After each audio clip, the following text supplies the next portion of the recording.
Start करते हैं हमारा क्वेश्चन। द ट्रांसफर सेक्शन यानी कि जब टीएस लिया जाता है of plant show the following anatomically feature. जब भी हम लोग स्लाइड का यूज करते हैं तो टीएस लेते हैं और टीएस लेने के बाद हम उसको क्या करते हैं, एनालाइज करते हैं। एनाटॉमिकली मतलब होता है internal structure. Clear.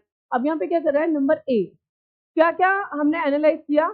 Large number of scattered vascular bundle surrounded by the bundle sheath. Bundle sheath यानी कि जो बंडल शीट है जो कवर कर रही है किसको, वैस्कुलर बंडल्स को, उसके अंदर क्या है, उसके अंदर जो वैस्कुलर बंडल्स है वो क्या है, बिखरे हुए हैं। ठीक है, इन्हें क्या कहा जाता है, स्कैटर्ड। ठीक है, और ये कैरेक्टर हमने कहाँ पढ़ा हुआ है, अभी धीरे धीरे करके हमें याद आता जाएगा।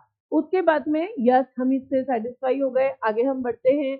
अगला अगला पॉइंट क्या बोल रहा है हमसे कि लार्ज कॉन्स्पिक्यूअस पेरेंटाइमा ग्राउंड टिश्यूज का मतलब क्या होता है, कॉन्स्पिक्यूअस का मतलब होता है क्लियर, इसके अंदर पित्त भी दिखाई दे रही है। ग्राउंड टिश्यू मतलब बी सेंटर पार्ट जो है पित्त वो भी क्या है, क्लियर है।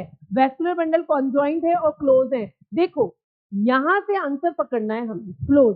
क्लोज का मतलब क्या होता है कि कैम्बियम क्या हो गई, एब्सेंट। क्या हो गई बेटा, कैम्बियम एब्सेंट हो गई। और जब एब्सेंट हो गई तो ये कैरेक्टर हम यहाँ से किसको हटा देंगे, हम इन दोनों को तो हटा देते हैं, डाइकोट स्टैम रूट को यहाँ से क्लियर कर देते हैं। हमारे पास में दोनों ऑप्शन बच रहे हैं, एक तो मोनोकोट की रूट और मोनोकोट का स्टैम। अब हमें क्या करना है आगे, देखो एक चीज और ध्यान रखना, जब हम लोग मैंने मोनोकोट रूट पढ़ा था ना तो उसके जो बंडल्स थे, वैस्कुलर बंडल, वो कैसे थे, पॉलीआर्क। कैसे थे वो, पॉलीआर्क प्लस एक्सार्क। ठीक है, पॉलीआर्क, और इसके साथ आपने एक और वर्ड यूज किया होगा, हम कहते हैं कि पॉलीआर्क है और बंडल कैसे हैं, 8 बंडल प्रेजेंट है, ये ध्यान रखिएगा। ठीक है, ये डिफरेंस आएगा, तो पॉलीआर्क वाला था ये। तो यहाँ पे बंडल जो है और कैसा था, प्लस रेडियल, रेडियल अरेंज था। ठीक है, तो ये कैरेक्टर हमारा यहाँ पे नहीं मिल रहा, तो हम यहाँ पे रूट को भी क्या कर देते हैं, क्रॉस कर देते हैं।